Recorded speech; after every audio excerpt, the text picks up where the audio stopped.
So, John, what was your struggle, and how did you feel going through it? My struggle was with alcohol, but the real struggle that I wasn't ready for was when I quit. I abused it, so it was what I would turn to cope, or I used it as a social lubricant to try and make myself be me, but I couldn't turn to it anymore. I relied on it so much, I lost who I actually was. Yeah, so even though you weren't a Christian at the time, how did you see God reaching out to you through that? That started with a few guys I met through disc golf. It's a real sport, by the way. Zach Long and Jim Hale used to invite me to join them for a Sunday service, and my neighbors, Bob and Kathy Ritter, would also invite me to join. But it was Bob Ritter texting me about Pastor John's Jonah Rock Bottom sermon that opened my eyes. Bob said it reminded him of me, and I was curious to why. So I took to YouTube to see, and it spoke directly to me. I ended up sending that video to my neighbor Ross, and he said, "I wish we had a church around here like that." And I told him, I said, "That's up in Richland." And he thought it was some mega church on YouTube. So we decided to come to the Sunday New Year's Eve service, and we continued attending every Sunday since. This place is just so welcoming.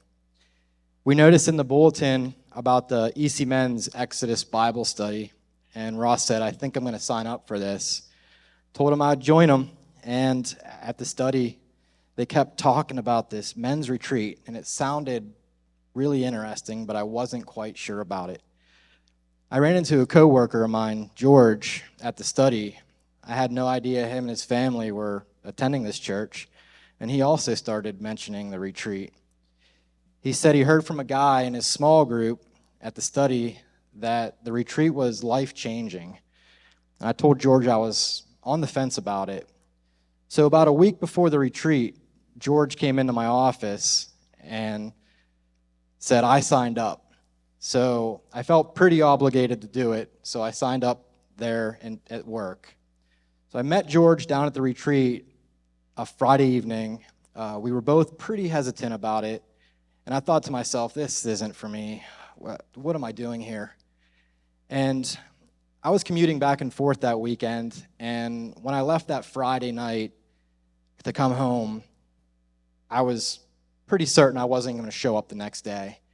I was thinking to myself on the drive home, I don't know about this. Well, I went to sleep, and I woke up the next morning. Before my alarm even went off, I couldn't wait to get there. So I headed back down to Ligonier. I followed this car all the way down from Johnstown, and they turned up the road up to the lodge, and it was Jeremy and Jaden. I didn't know them at the time, but we became pretty close afterwards. With the breakout groups, the guys I met, the praise and the worship, the rock wall, and I had to overcome a fear of heights to climb that, the reflection time, all of it. It was just a completely incredible and uplifting experience. Yeah, so describe a little bit how things have been since the retreat. Well, I will say I wasn't actively seeking the Lord, but He was waiting patiently for me, because the Monday after the retreat, I was saved. I turned my life over to Him. There was a fire burning inside of me, and just the way that the day played out, I surrendered and put everything in Him. The fire hasn't stopped yet. I'm not completely there yet, but I'm on my way. I want every person in this room to feel the joy that I have. It's an incredible feeling. Days are so much brighter now that I replaced my burden with Christ. There's a group of guys that I met at the retreat and through the EC Men that I pray for and keep in touch with every single day. We send and receive uplifting and inspiring texts, and I am so proud of those guys. I would encourage any guy that was hesitant about it last time, or if this is the first time you're hearing about it, to sign up. I don't know who George was talking to in his small group when he said it was life-changing, but I can without a doubt say that it is. Yeah, thanks for sharing.